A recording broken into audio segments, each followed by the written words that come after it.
We're at the top of page 142.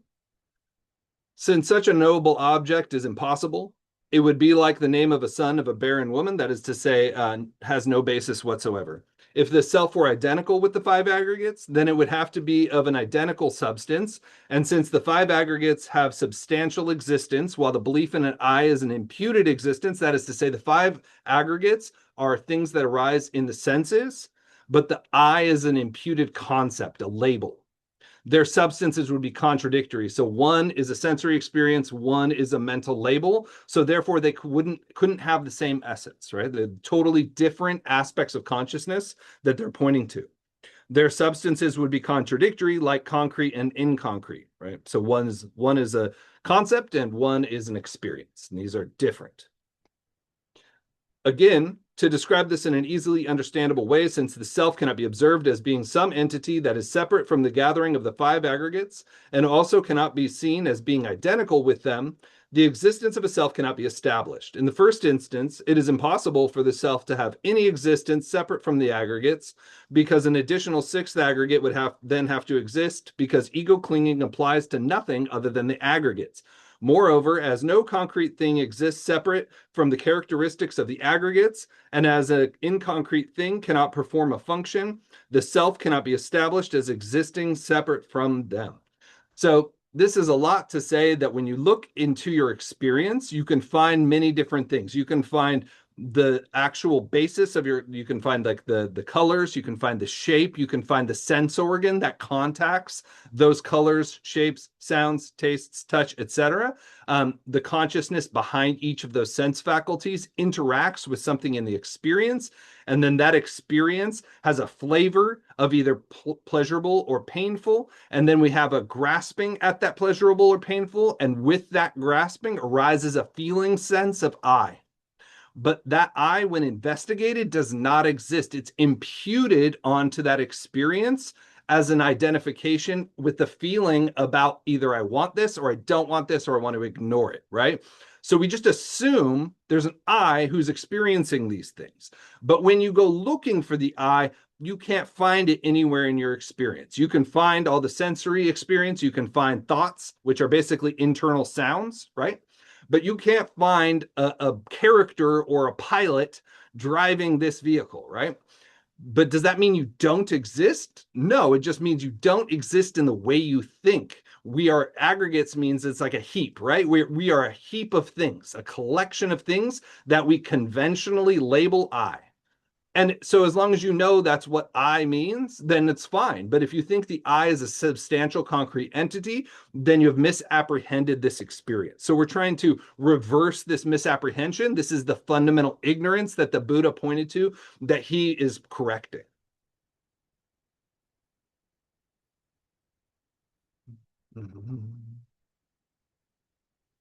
Though the self does not exist separately in that way, can't its existence be established as in the second case as identical with the aggregates? No, it cannot, because their characteristics are incompatible. In other words, all the aggregates are conditioned and therefore proven to be impermanent.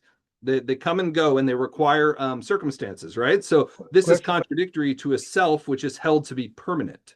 Damien, Yeah, let me, I'm just gonna have to go back a bit again. no problem. Okay, um, the part of me that's having all those experiences, Yeah, the tasting and the thinking, and I identify as I'm having all that. yeah. If I'm not having all that, who or what is having all that? That's right. That's exactly what you do. So look is the only answer to that question, right? Look into your experience and what is that experiences everything. Now, so when we've been talking about the view that's been kind of going through this whole book, this natural Buddha nature that we've been talking about, that's what we're positing is there. So what is that? Empty, luminous, compassion, right? So these three qualities, but even these are just words and all of them fail. So the only thing you can really do is right now look into your experience and say, who is it that is experiencing things, and try to find it. Let's do that right now together. So let's take a moment Take a deep breath, relax your body. Notice the sensations in your body, the things in front of your eyes, the sounds you might hear. Now, who is it perceiving those?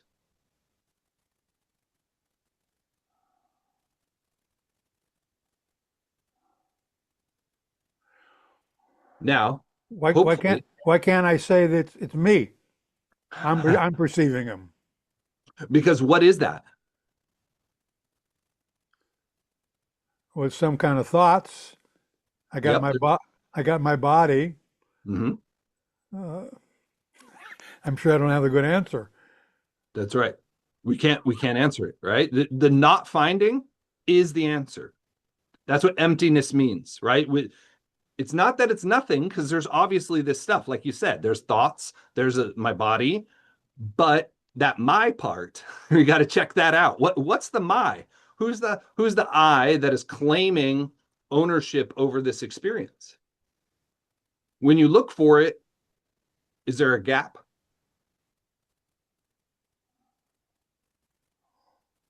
Vivian? So I get that on some level, but what makes me me and you you? I am not Damien. Yeah, I am not Michael. yeah, I don't even know what you experience or right, anything. And I'm saying I am hearing all of that. I get it. yeah, So why are you you and I'm me? What does that have? I mean, yeah. No, because it's worse than that.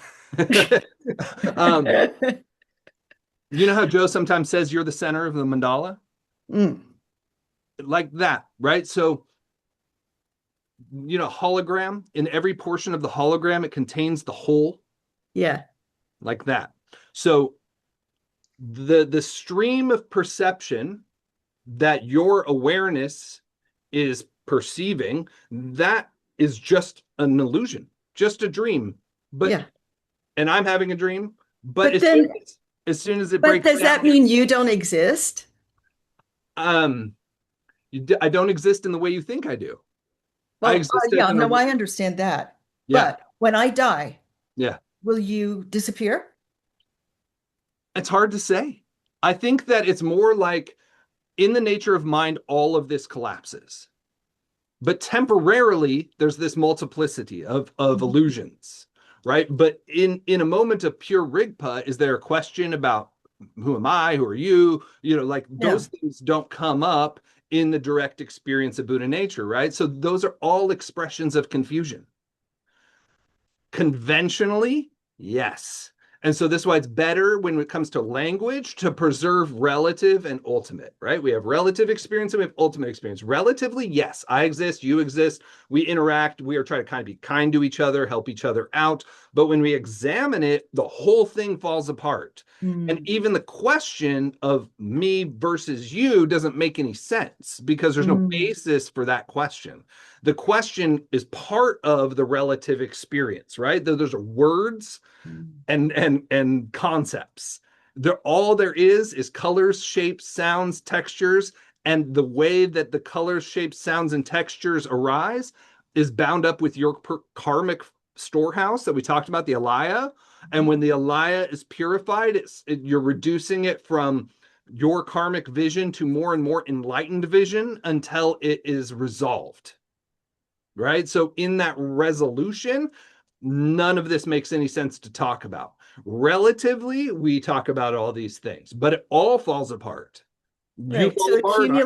accumulating merit, for instance, seems ridiculous in this view, what you're talking about right now. Right. Or the Mahayana, like being a bodhisattva, seems like what are We're right? managing the But dream. we're not there, so we're here, so we deal with it like this. Is Yep, that we right? manage the dream until we're not in the dream anymore, until we're totally awake. But as long as we're still in the dream, then we want it to be a good dream, right? And a dream that's conducive to waking up. Yeah. Right? That's the big thing, is that positive karma makes the water settle faster. Negative karma and harm makes the water more muddy. You know, everybody knows this. When you're disturbed and frustrated and everybody's attacking you, is it easier or harder to recognize? Much harder, right? And when we're in love and devotion, and then we think of our guru, and then we relax, it's right there, right? So we're purifying. That's why, you know, we don't ever say that the relative stuff is more important than wisdom, but you can't throw it out, right? We need to bring it along as long as we're still in it. The only people for whom the relative is of no use is somebody who's just practicing like a purest, highest level in retreat. All the rest of us who are engaging in the dream all the time, then we want to make the dream a positive dream conducive to awakening for ourselves and others. Mm-hmm. Right? Yeah. Thank you. Yeah.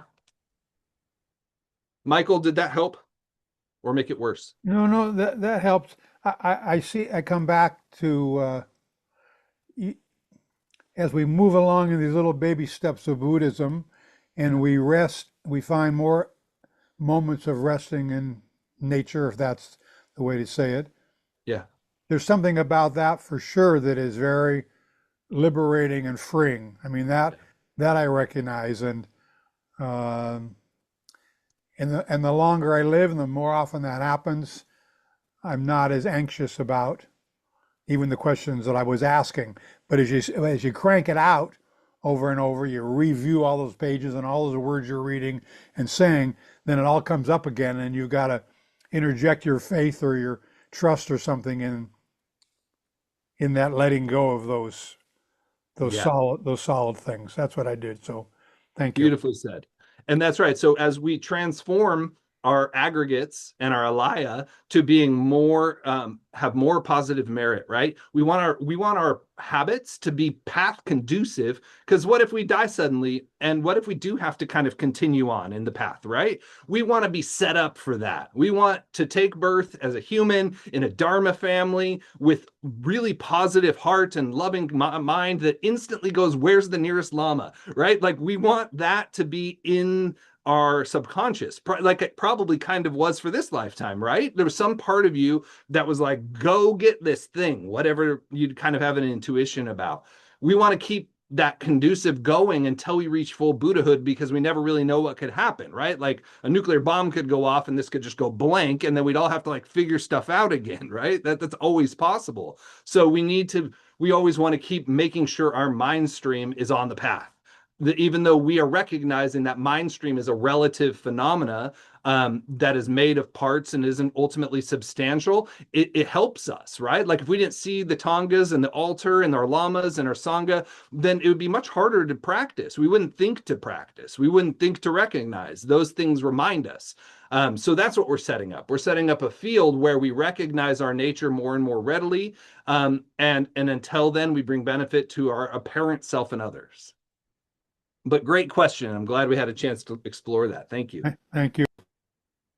Though the self does not exist separately and in that way, can its existence be established, as in the second case, as identical with the aggregates? So is the self the aggregates? No, it cannot, because the characteristics are incompatible. In other words, all the aggregates are conditioned and therefore proven to be impermanent. This is contrary to a self which is held to be permanent. That means you can't have a solid existing self moving through time, because these things are all changing. Right? So if it's changing, then there's nothing solid about it. There's just processes. This is contrary to a self which is held to be permanent, as in the case of assuming that one knows now what one saw earlier. Furthermore, the aggregates are composed of categories with many divisions, such as forms, sensations, and so forth, while the self is believed to be singular, as in thinking, I am. And finally, the aggregates verifiably depend on arising and perishing, while the self is obviously experienced to be independent, as in the thought, I am. The Prajnamula describes this. If the self were the aggregates, then it would arise and perish. But if the self is different from the aggregates, it would have none of the aggregates' characteristics. So it's obviously related to the aggregates, right? That's apparent that it has to do with our choosing and picking and all of that. But it's not exactly the aggregates, because there's no anything that we can find that looks like a self in all of that. So you may now wonder, though the self does not exist, its continuity is permanent, and can't that be proven to exist? That is also not the case. The Two Truths says the so-called continuity or instant is false, just like a chain, an army, or so forth. So what we call the continuity, when you actually look at it, you can't find the continuity. You just find a separate little things, like when you call an army, but then you go looking for the army and there's just different men and women, right? It's just a bunch of individuals. We could say there's a continuity, but there's really just a moment, a temporary moment. And then when you even look into the moment, you can't find the moment, right? Because it keeps getting, you can dissect it infinitely, right? So there's nothing to be found is the whole point.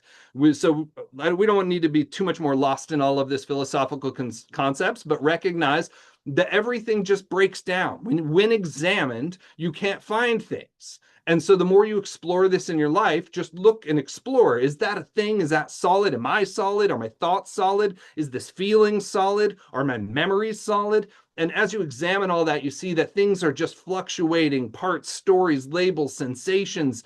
And that is what reality really is more like, right? So, and that becomes more and more rarefied until we get down to this base of Buddha nature that we're all working towards, this wisdom that recognizes this. While in reality possessing not even the slightest existence, the self, the individual, and so forth are merely imputations made by the power of ego clinging and are simply based on the gathering of the five perpetuating aggregates.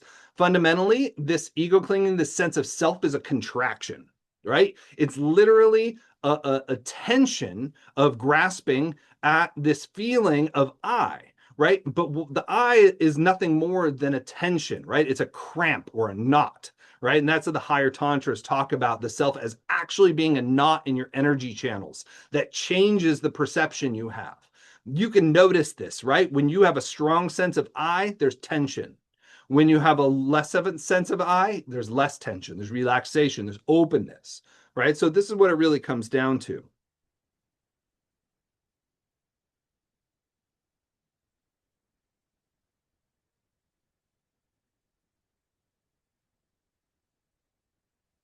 Entering the middle way teaches the self does not therefore not exist as something other than the aggregates because it is not held as anything besides the aggregates. And again, in the same text, when uttering such words as the aggregates are the self, it refers to the gathering of the aggregates and not to their identity. The word chariot, for instance, is merely a label given to a gathering of parts, such as wheels and the main beam of the chariot, while you find no basis for the characteristics of the chariot that is not the parts but the owner of the parts. In the same way, you cannot prove the basis for a so-called self besides the mere belief that the ego is a gathering of aggregates. This is described in the sutra, just as the name chariot is given to the gathering of all the parts. Similarly, the name sentient being is superficially used for the aggregates, establishing the examining mind to be devoid of self-nature. The Lamrim Yeshe Nyingpo root text says, as to that which imputes, the past thought has vanished and is non-existent, the future thought has not occurred, and the present thought does not withstand scrutiny. You may now wonder, when in this way one can neither establish the true existence of the perceived objects nor the perceiving mind, does the thought itself which imputes really exist? Does it or does it not possess the components of the three times? If it does not, it follows that since an instant is inconcrete, consequently, any existence thought is inconcrete. And if it does, the past thought previously arisen is non-existent, having vanished and disappeared. The future one has not yet arisen and does not therefore exist. And the present thought cannot examine or show itself, just as the eye cannot see itself, and the edge of the sword cannot cut itself. The precious garland, Ratnavali states, just as with the end of an instant, you should examine whether it has a beginning and a middle. Similarly, because of examining these three aspects of an instant, the world does not abide for one moment. The whole thing collapses. Concluding the topic of the chapter, the Lamrim Yeshe Nyingpo root text says, in short, understand the twofold self, the perceiver and the perceived, to be totally quiescent like the sky and devoid of arising. And also that this non-arising is beyond the domain of conceptual mind. Since even the omniscient ones find no words for this, this absence of mental constructs is called the middle way. And that's a really important point. Even the Buddhas can't say what it is, right? When you're like, what is this thing that's perceiving, right? We can say certain things about it. It has certain qualities, but ultimately all words fail because all words are dualistic, right? So we can only be it. We can't say what it is. To summarize the meaning of what has been explained, the two kinds of self-entity of fixating on phenomena in the individual person, the perceived object and the perceiving mind, the all ground upon which they are based, are all devoid of true existence. Therefore, you may now wonder whether their existence could be established as inconcrete, and could they be labeled as such had they earlier existed as true and concrete and later become unreal. But all phenomena are by their very nature devoid of any established existence since the beginning. They are therefore beyond the extremes of being existent or non-existent. According to Sarha, believing in concreteness is being like a cow, but believing in inconcreteness is being even more foolish. I've quoted this to you before. You don't want to make emptiness into a thing, right? We just stop. Just stop. Just relax and stop. Don't try to attach to this lack of substantiality or the substantiality. Those are both extremes. The middle way means we don't grasp anything. We don't try to figure anything out. We just let it be. And when you let it be, you notice the openness, the kindness, and the insubstantiality. That's obvious in it. And we just leave it there. But the mind keeps going, but, and you just let those thoughts sink back into experience and allow this natural present wakefulness to be the dominant experience. The Prajnamula concludes, for this reason, the learned abides neither in existence nor in non-existence. Accordingly, when you have understood through scriptures and reasoning that all things are by their very nature primordially devoid of arising, and like space free from the swamp of fabrication, such as existence and non-existence, and when your mind's activities of fixating on concreteness or inconcreteness have utterly subsided, you will realize that also this natural state of non-arising is inexpressible, inconceivable, and indescribable, and so transcends the realms of names, concepts, and intellect. You recognize that intellect, names, and concepts arise in this. They are not it, right? They're an object. As the Bodhicharyavatara states, when concreteness or inconcreteness do not remain before the intellect, at that moment there is no other mental form, and so there is utter peace without conception.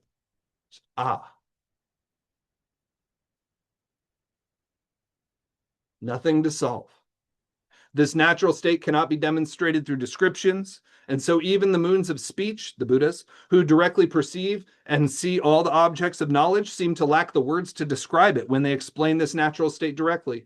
Thus, this inexpressible state, devoid of the constructs of the eight limits, is called the Great Middle, the ultimate summit of the views of Mahayana. It is called the path because of taking this great middle as path. So meditation of ultimate bodhicitta and its results. So this is a little bit what we already tried out with Michael. By practicing by means of the meditation, the Lamrim Yeshe Nyingpo root text says, having realized this, rest in equanimity, free from conceptual activity, in the state devoid of fixation. So you look, where's this I? You don't find it, you relax. So let's do that for a second. Just, who am I? Let the tension of who am I, right? Who am I has a certain tension to it. The question has a certain tension around it, right? Where we're looking for something. So we say, who am I? And we look. We don't see anything. We relax.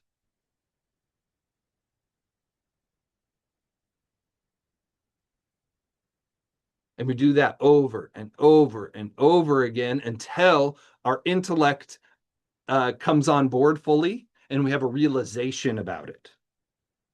When you have fully understood this view, the natural state devoid of constructs, and through the reasoning of analyzing the ultimate, you have not found any constructed attributes whatsoever. You should then rest in the continuity of discriminating knowledge that has attained a penetrating certainty of the fact of the absence of extremes, free from all kinds of concepts of adhering to extremes, without clinging to anything whatsoever. Rest naturally, devoid of any corrective action by the inferential mind's reasoning, such as clinging to the emptiness of refuting a true or concrete existence, or the like, just as the fire produced from rubbing a stick, as well as its base, naturally vanishes after consuming both pieces of wood. So as we rub two sticks together and they start a fire, then eventually even the sticks are consumed. So we're using the mind to destroy the mind, right? We're using concepts to destroy concepts. That's the method here. So don't feel lost. Don't feel like you need to have some sophisticated Madhyamaka philosophy in your head. You just have to have enough to know that concepts can't do it. They can't solve it. they collapse on their own structure, leaving you with nothing. And that nothing is the very thing we're looking for. What is the Buddha? Wakefulness, right? So this wakefulness is what we're looking for, and we just need to be convinced that that's it, that there's nothing else. And the insight is the penetrating looking into that lack of finding, right? So we have the shamatha, which is the capacity to place our mind on that not finding. And then we have the vipassana, which is that sees that there's nothing to find and clearly knows there's nothing to find. So the looking has to be sustained. As we train in shamatha vipassana sequentially, then there's a kind of like training in resting and placing and a training in looking. But in our tradition, we put those two together and we rest in the looking, right? And we just let it settle and let the obviousness of the non-finding predominate our experience.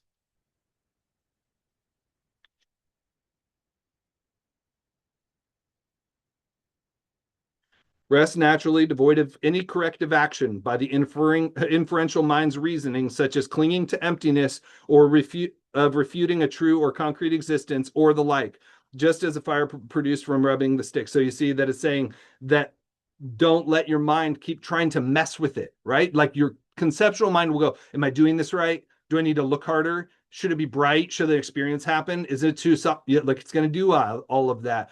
Recognize that as more just thoughts. Just thoughts. Don't let them hook you, right? That's what they each want to do. They want to hook your attention. And as soon as you hook your attention, you believe the thought. Now that sense of I is back. So what we want to do is allow this settling. And that's why many short sessions is better than long sessions until we've trained for a long time. Just look, see there's nothing, then go back to what you're doing, look, and do that again and again and again, because there's a tendency also, if you aren't trained well and you're trying to rest in the looking, then you can kind of sink into the alaya, which means that your vividness is gone, or you can just get stirred up and just start like analyzing endlessly. Both of those are deviations. So we want to just train ourselves to settle, like I always say, the analogy of a glass of water that's muddied. We just set it down and leave it alone. And if we notice things in it, we don't keep trying to shake them up or pound them down or whatever. We just wait and they'll sink. That's the practice. The treasury of the non-arising jewel advises, do not conceptualize and do not think of anything. This doesn't mean don't have thoughts. Thinking and thoughts are two things. What thoughts are like objects, right? They're mental objects. The mind produces thought. It has a certain momentum, and especially in the beginning, there's a lot of thoughts. Just recognize them as thoughts and don't worry about them. They'll settle over time, but don't think means don't hook the thoughts and mess with them. That's thinking, right? So thoughts are okay. Thinking is what we want to avoid doing. Of course, you're going to find yourself thinking. When you find yourself thinking, note thinking and let go. You can even say the word mentally, thinking and let it go. Or, eventually just drop that and just notice and let it go. And that is the training. The training is just, oh, I've been hooked, let it go. Oh, I've been hooked, let it go. Doing that again and again and again. Non-fabrication is itself the treasury of non-arising. The whole aim of a whole practice is don't mess with it. No fabrication, right? The 8,000 verses also states, this cultivation of transcendent knowledge is to cultivate no concept whatsoever. So the highest view is no view. We don't say what it is, ultimately, right? We just rest in it. Both the ornament of the sutras and the ornament of realization state harmoniously. From this, there is nothing whatsoever to remove, nor even the slightest to add. Look truly into the true. To see the true is total freedom, that there's nothing to find. That's the total freedom. There's nothing to find, but it's not nothing. All right? That this is the paradox. There's nothing substantial that we can pin down, but yet this is all arising. Thus, one should continuously rest in equanimity. Concerning the post-meditation state that is off the cushion, the compendium says, I have no such pretense as settling in equanimity or emerging from it. And why? Because of fully realizing the nature of phenomena. As we've stabilized this recognition, then we can continue in that recognition throughout our activities. Doing things, acting, talking, speaking, ultimately do not change anything. right? They don't change the truth. This isn't a state we're trying to cultivate and stay in, right? Like this isn't a special state. This is the biggest error people make, right? They think bliss, clarity, non-thought is it. They want to stay in a state. We don't want to stay in a state. We want to have a recognition. What's the recognition? Things are empty, yet appearing. That recognition should be continuous no matter what state our mind is in. So eventually we should be able to experience any emotion, any state, any activity, and still have that recognition. Now, the more you have that recognition, the more you will have bliss, clarity, and non-thought, but those are fruitional results, temporary occurrences that happen as a result of your practice, a good sign, but not it. What it is the recognition, right? The knowing, the insight that there's nothing here, nothing to establish and nothing to fix. That's what we need to preserve, the knowledge, not intellectual knowledge, but the insight, right? The direct knowing. Accordingly, by having gathered the accumulation of merit to the best of one's ability, with the taste of understanding all phenomena to be illusory, you will, when perfecting the highest stage of acquaintance, attain stability in the samadhis. And this is the other factor, like the sutras and the masters all say that in order for this practice to produce realization, you need merit. Right? So the merit isn't just about like the dream going well. It actually supports your capacity to have the realization. And the way it has something to do with your mind being in conformity with what you see, with the recognition, right? For your mind to actually integrate and grok it, that takes a great deal of merit, right? If you don't have merit, you can't recognize it. Even if you see it, you don't believe it, right? This faith is the thing, right? The faith is the main thing. The faith means that you don't doubt it, right? You know it's true. That knowing is the result of merit, right? And so it's very kind of contradictory because, of course, this ultimate state can't be created through activity, through merit building, but somehow bringing realization into this body mind does, right? So the full fruition of Buddhahood does require the purification of obscurations and the accumulation of merit, but the realization itself is beyond all that.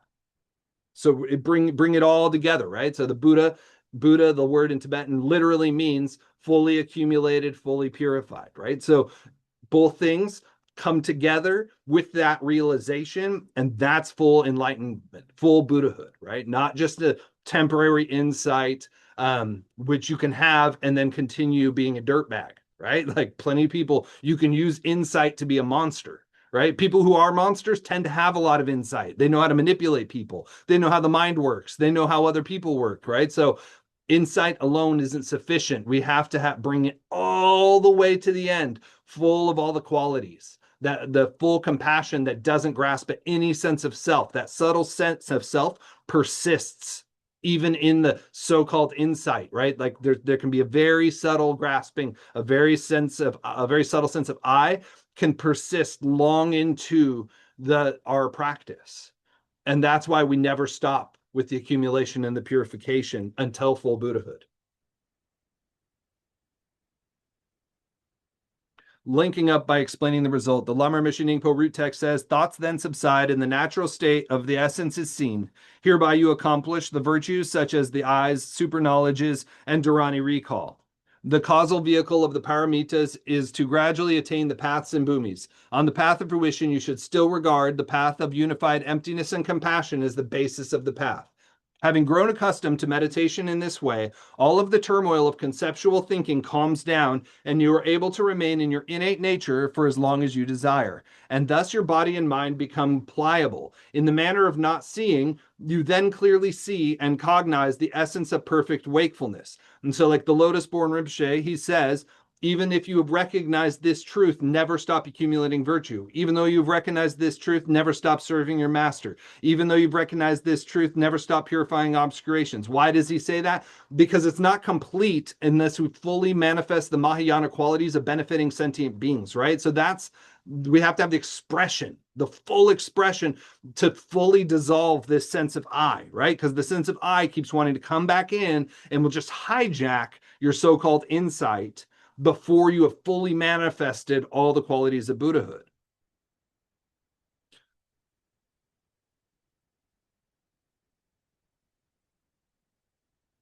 Clearly see and cognize the essence of perfect wakefulness, the compendium says, sentient beings explain, I see the sky, but examine the meaning of exactly how the sky is seen. This is how the Tathagata describes the way we see phenomena.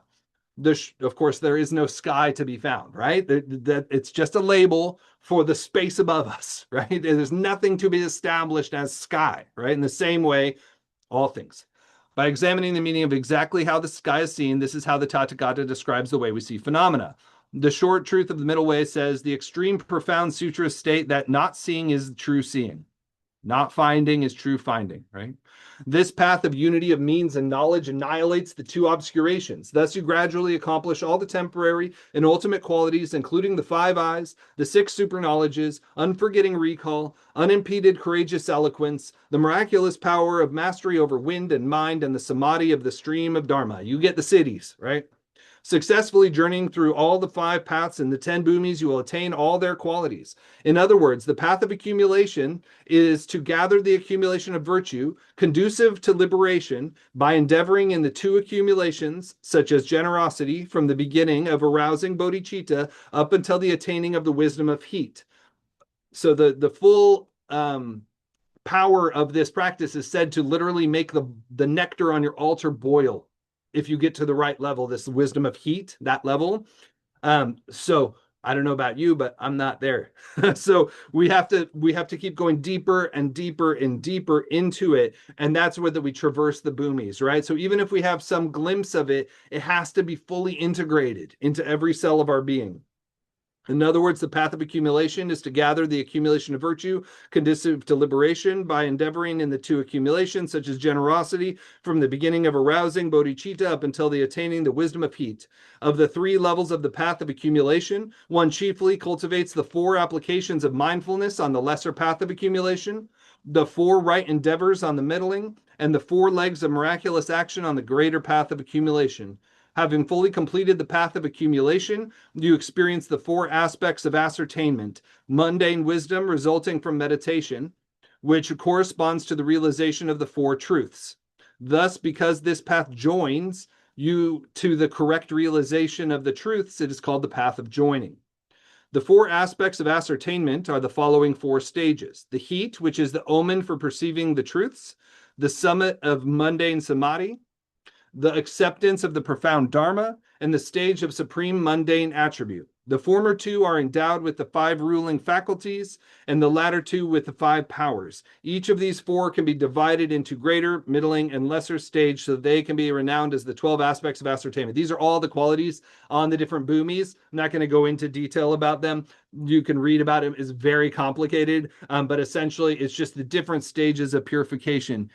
It's connected to Tumo heat, yes, but the heat is said to happen like certain Mahasiddhas at a level of practice in their mantra practice, because the penetrating samadhi is so powerful that it has this heat that literally is said to have this boiling effect on the altar. But yes, it's definitely connected to the heat of wisdom in the channels. When the channels are open and the energy is flowing smoothly, then there's this inherent quality of heat behind it.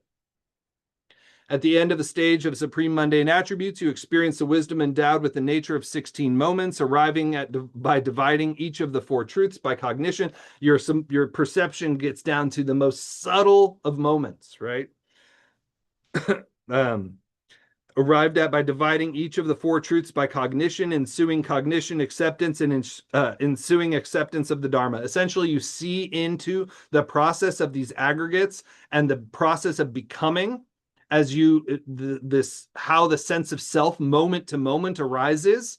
You can see into that, and it's cut off in the roots, right? So this prevents this moment to moment. Every moment we're born again, right? This is why they always say, like, life is a bardo too, right? Every moment you reestablish this feeling of I.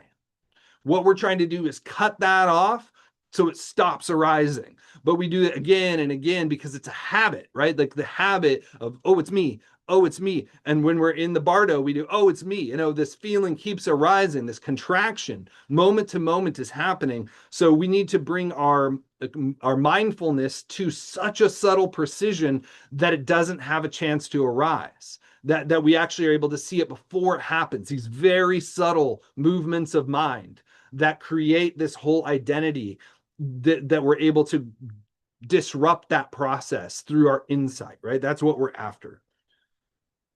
Thus, you relinquish all that is to be discarded through the path of seeing, comprised of the three realms, and you see in actuality, without the with the supermundane discriminating knowledge, the nature that has not been seen before, the truth of noble beings. This is therefore called the path of seeing, and is endowed with the 7 Bodhi factors. Beginning from that point, the path of cultivation is so called because one repeatedly makes oneself grow accustomed to the thatness which was previously realized. This non-finding, we become familiar with it. This path has 3 aspects of higher, middling, and lesser, and is endowed with the 8-fold path of noble beings. In this way, when you have perfected the 37 factors of conducive to enlightenment, comprised of the paths of training, the ultimate wisdom of realizing after reaching the end of the path of cultivation, and having relinquished all the most subtle discards without exception by means of the Vajra-like samadhi that I was talking about, that is the path beyond training, also called the path of consummation, and thus you have realized the 10 qualities of a stage beyond training. There is the definite number of the 10 special levels of complete training in terms of defining level or bhumi as the basis for the qualities of each of these stages, as well as from the aspect of developing the bhumis above. On the path of seeing, one has attained the first bhumi of the joyous. One is free from the 5 kinds of fear and has acquired the 12 times 100 qualities. This is like high-level realization, even just here, the first bhumi, right? So that's why I said we don't need to worry too much about all of that, but we can recognize this process, right? This process of dismantling very subtle feelings of I and having insight overwhelm those obscurations continuously over and over until we have no more fear, till we have no more attachment. And that's why the only measure you need to know is, am I becoming more compassionate, more loving, more kind, more devoted, more helpful, more calm? These are the measures of success, right? Very easy to see and observe over time.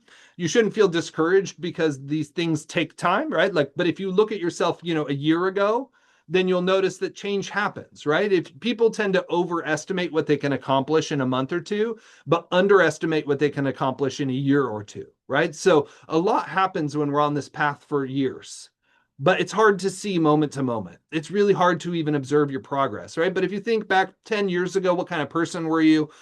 If you've been practicing consistently, you'll notice big changes, right? And then this is the result of insight. It's literally uprooting your habits, your negative habits, and your self-grasping.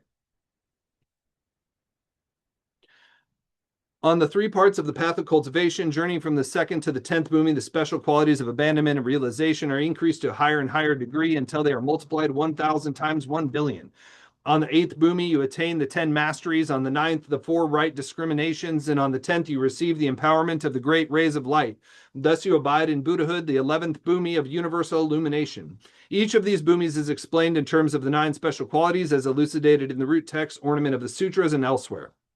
In this way, having summarized the meaning taught in the paramita vehicle of taking the causes as the path, bodhicitta of emptiness suffused with compassion, put the two together, is the root of all the teachings. Consequently, also in the Vajra vehicles of taking the result as the path, you must practice the emptiness of knowledge as united with the great compassion of means as the basis or foundation of the path. For this reason, I will here first of all explain this unity according to the 5 stages. The one who understands how to engage in knowledge and compassion as one, that stage explained as unity is the domain of the Buddha's experience. The Vajradome agrees. The one who fully trains his mind in emptiness inseparable from compassion will demonstrate the Buddhahood, as well as the Dharma and Sangha. Moreover, the lamp for the path of enlightenment states knowledge devoid of means, as well as means devoid of knowledge, are in all cases taught to be fetters. Therefore, do not abandon either of the two. At this point, eliminating the 2 extremes explains the meaning of the causal and resultant vehicles. Having fully turned the Dharma wheel of the causal teachings on applying the cause, the Buddha prophesied the short path of the resultant vehicle. So this is the Vajrayana, right? Where you take this result as your path, right? So that's the difference. The Vajrayana and the Dzogchen and Mahamudra, their extraordinary quality is that they're taking this recognition and using it all along the path, right? We're no longer thinking in terms of progress. We're thinking the result I'm after is always now.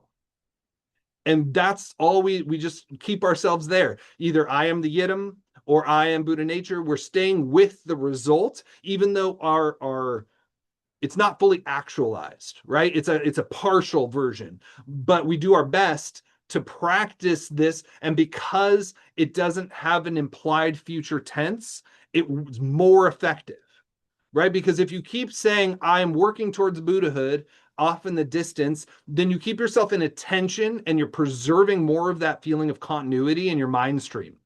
But when we are recognizing that the moment, the now, the big capital N now is the only thing, then that short circuits more of the ego clinging. This is why the Mahayana takes longer than the Vajrayana and the Dzogchen, because you're not keeping this feeling of time. That's why I don't worry about progress, right? Like just moment to moment practice, moment to moment realization. That's all that matters, right? And we want to disconnect our mind from grasping hope and fear, because those put us back into the lower vehicles, right? If we're really trying to practice at the higher level, we want to be free from all hope and fear, which means even hope about attaining Buddhahood.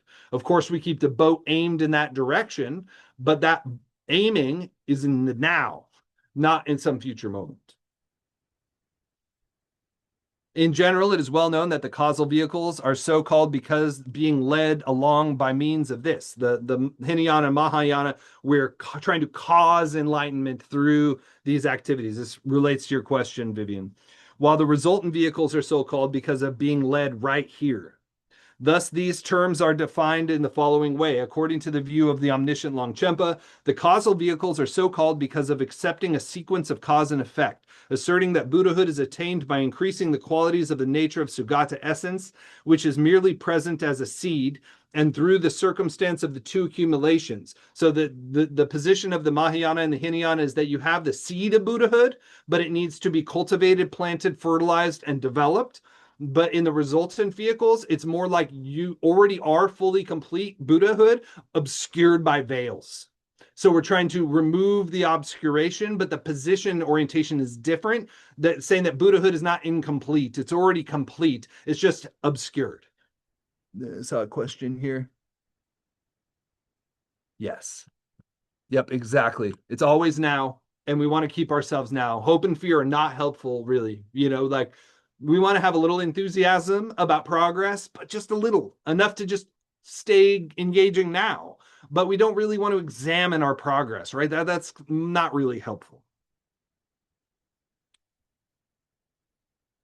The resultant vehicles are so called because of asserting the basis for purification is the Sugata essence endowed with qualities that are spontaneously present as a natural possession in sentient beings, just as the sun is endowed with rays of light, that the objects of purification are the temporary defilements of the 8 collections, like the sky being temporarily obscured by clouds, and that one realizes the result of purification, the primordially present nature by means of that which purifies, the paths of ripening and liberation.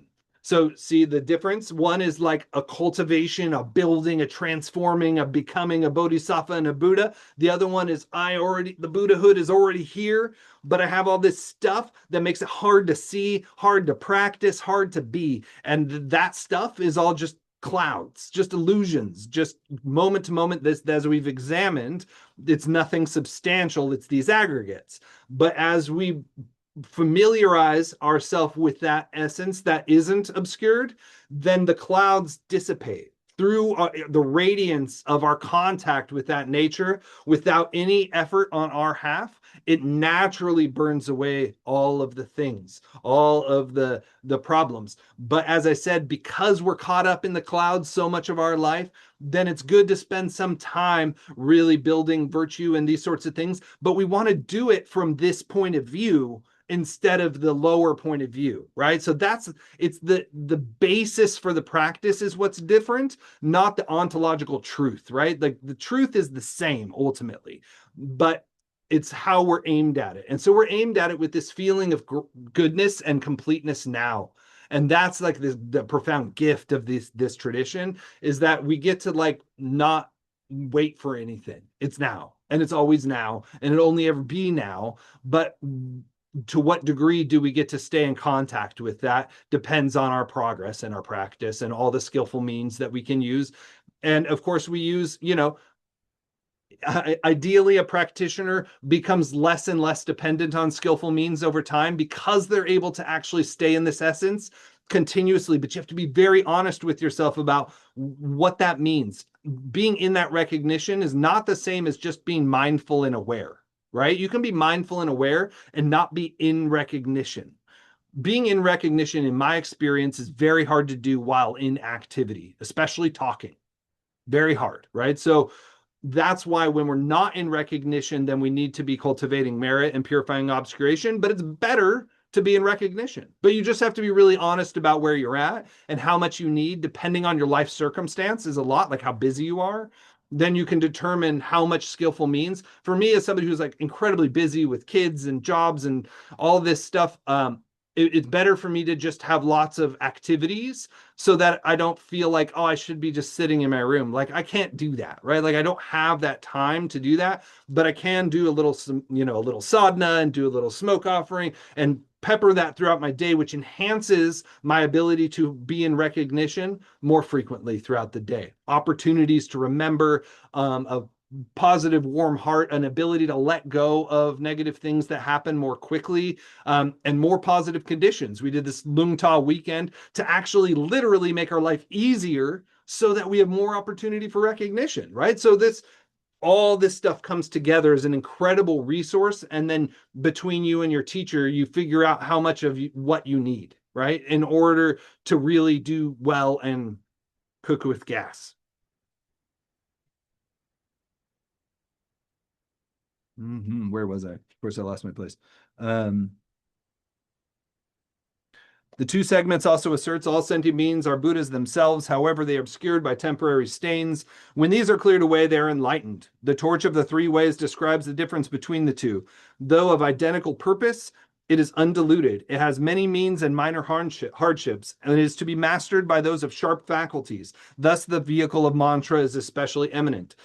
So you have to be able to get this previous stuff we've talked about pretty well in order to practice the secret mantra, is what they're saying. Those who have sharp intellect don't need to sit there and study philosophy for 20 years. They get it, right? They see, oh, there's nothing to be found. And then they're able to practice on that basis through pointing out instructions with the devotion to your guru and a nominal amount of philosophical understanding. You are able to then just practice with the goal, the path as the goal. Right? That's the main thing. Although these two vehicles, the causal and resultant, have the identical purpose of ultimate fruition, the secret mantra is especially exalted in four ways in traversing the path. The former is diluted by engaging in the outer paramitas and thereby obstructed by not reaching the ultimate even after a long duration. Mantrayana, on the other hand, is undiluted because of being capable of swiftly reaching perfection by means of inner samadhi of uniting means and knowledge. The former must long time rely on partial and less profound means, such as hardships and vows, in order to purify a single disturbing emotion or to accomplish a single goal. Mantrayana, however, has methods that are both profound and manifold. One easily accomplishes the purpose, even by each of the numerous types of development and completion, along with their subsidiary practices. We might go a little bit over tonight because I want to close this up. So if anybody needs to go, just go. It's okay. Through the former, you must gain accomplishment with great difficulties because the means for accomplishing the results in the accordance with the intellectual capacities are scarce. Whereas through Mantrayana, the means of corresponding to the special qualities of objects, time, situation, mental faculties are easy. And even fetters can be transformed into something liberating. Since it is capable of attaining the results, it is free from hardships. So in the other point of view, we are this being who is traversing the paths, and we still believe in this concrete I, and therefore we're trying to accumulate merit and have these vows and do this practice over a long period of time, hoping to cultivate enough of this Buddha nature to realize it. But in this path, we have some recognition of what our true nature is, and we use that and then go back and do the same practices, but now they're changed because they're from the point of view of, I already know what I'm going towards. a totally different orientation towards the same things can still be, the Yidam practices and all of that still have the paramitas as their basis. It's just a profound in the moment way of relating to them, where we're not grasping over long periods of time trying to get a glimpse of this. The followers of the lesser vehicles are of dual faculties, not due to not knowing the means, and the paramita followers of medium faculties because of mistaking the means. Whereas through Mantrayana, one is capable of transforming into enlightenment by special means, even a karmic deed, the engagement in which would otherwise cause rebirth in the lower realms. This means that even the poisons, etc., can be taken on the path, right? They can be transformed, transmuted, recognized, dissolved through the means of these higher vehicles without having to work purely through planting positive seeds slowly over time, and purifying slowly over time. We can see right through it. In addition, through the former, one engages exclusively in dualistic thinking, accepting and rejecting, while through Mantrayana, one recognizes the world and beings to be great purity and equality, the superior indivisibility of the two truths without a perceiver and the perceived, and without accepting and rejecting, one can bring whatever is experienced onto the path.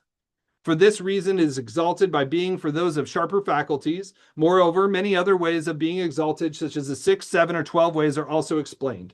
The reason for entering the path is as follows. The victorious ones, considering the remedies, have taught the 84,000 Dharma sections.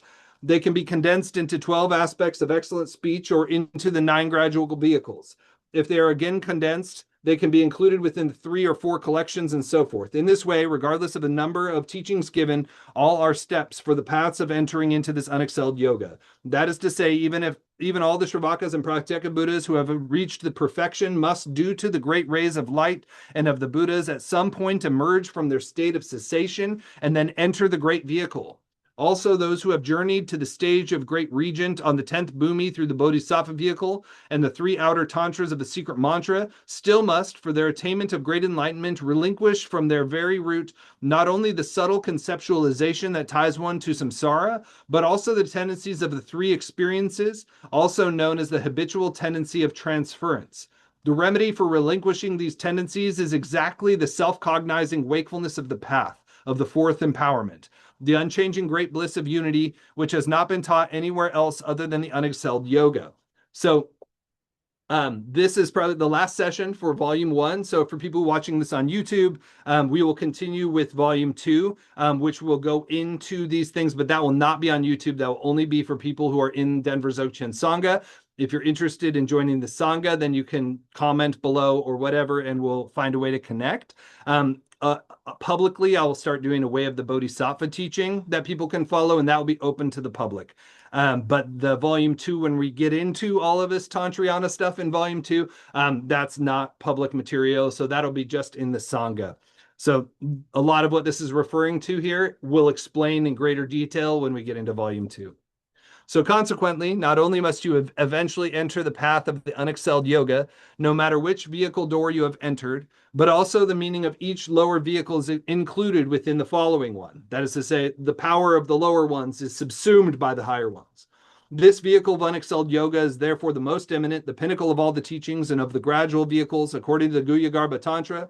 This natural essence of secrets has been definitively resolved as this being the source of all the collections, patikas of all the tantras. Moreover, the exposition tantra states, as for this king of self-cognizance, the realization of the nature of equality, just as all rivers flow into the great ocean, all the infinite number of liberations and vehicles are included within these great means of realizing the unexcelled nature. We did it. So that leaves everything except for the appendices, which you're welcome to explore. But thank you to all of you for all of your continued interest and study of this. We've made it through the Mahayana. This is the section corresponding with the end of the Way of the Bodhisattva. And then we're going to move into the fully more tantric vehicles and start to explore some of that. So that'll be really exciting, and we'll see why that vehicle is more profound and more effective than the paramita vehicles, and how it's included in that. As it said, it's subsumed, right? That it's not that we move from one to the next, leaving the other one behind. They build on each other. So as we practice these higher yanas, then we're able to take the lower vehicles and use their methods as needed with a more relaxed way, with less grasping and less of a sense of self. We're able to still use all of the skillful means provided, but use them to access this moment more directly. And so what's the main obstacle to that is our emotions, right? The main obstacle to this really present experience is that when we have upheavals, emotional upheavals and difficult life circumstances. So all of the Vajrayana is how to work with all of that so that you can most quickly directly enter into this again and again and again. So even though we completely got there through this method, we're still left with all of our leftover patterns. So now the question is like, how do we work with these patterns? Well, of course, we still continue to use those methods, as we said, but now new methods are given to us on the basis of the 5 elements and the 5 Buddha families in order to transform our negative emotions into the path, which makes for much quicker going with less hardship and more enjoyable, as it said. Does anybody have any questions or anything before we close? Yeah, I do. Damien, can you explain again how we get the recording of this? I want to listen again. This one will be on YouTube, and Okay. I'll share the link. But then after this one, it will no longer be on YouTube. It'll just be shared in the WhatsApp for our Sangha. Okay, thank you. Yeah. And it Damien, was like phenomenal, Shai. Thank you. Yeah. Damien, is there a PDF of volume 2 that you have available? I don't have it. You can ask Lama Joe. I did ask him. I haven't heard from him. Yeah. Okay. I'll check into that. Yeah. It's also available bookstores and all of that. We have the book. When I have the PDF, I can blow the pages up for Martha Bigger. Perfect. Great. Yeah. Let's check with Joe on that one. Anybody else? We went through so much. You really threw us a lot of lifelines, Damien. I'm glad it was helpful. Yeah, I know this is so dense and so profound, and I can't even begin to touch it. You can see the magic of this text. Guru Rinpoche's blessings are incredible. His ability to transmit these teachings, even the Hinayana, Mahayana level teachings at such a profound level, it's incredible. There's nobody like it. I want to say thank you, Damien. My pleasure. My pleasure. Great job. Yeah, I've really enjoyed the excuse to get into this. It helps me, right? A chance to study this deeply. And and so you guys are welcome to follow along the way of the Bodhisattva. I'm going to be doing that from the lineage of Patrul Rinpoche. So one of his students collected his teachings on it in a text called Nectar of Manjushri's Speech. And so we're going to be using that connected with some of Chogyam Trungpa's teachings to go into the way of the Bodhisattva. It's my intention to teach the way of the Bodhisattva from a less monastic position. Trungpa Rinpoche was really good at turning the teachings for modern Western people. And so it's my hope to kind of help deliver the way of the Bodhisattva in that way for people, because I think that text is so profound, but sometimes some of the monastic language can be a hang up. So we'll approach that from a different lens, and I hope that will be helpful and enjoyable for everybody. And once again, I just want to thank all of you for all of your engagement, questions, participation. You're really taking this seriously. And I really feel like we did something, right? Like we really got through like a big chunk of the Dharma. It's amazing. So I rejoice and make sure, dedicate the merit. And if you want to do it in a more elaborate way after we dedicate tonight, like that would be excellent. If you want to say like the aspiration of Samantabhadra or something to really, dedicate this profound merit and, be grateful to the lineage, that would be killer. All right. Thank you, everybody. Let's dedicate the merit. Thank you, Damien. My pleasure. By this merit, may all attain omniscience, having defeated the enemy wrongdoing. From the stormy waves of birth, old age, sickness, and death. From the ocean of samsara, may I free all beings.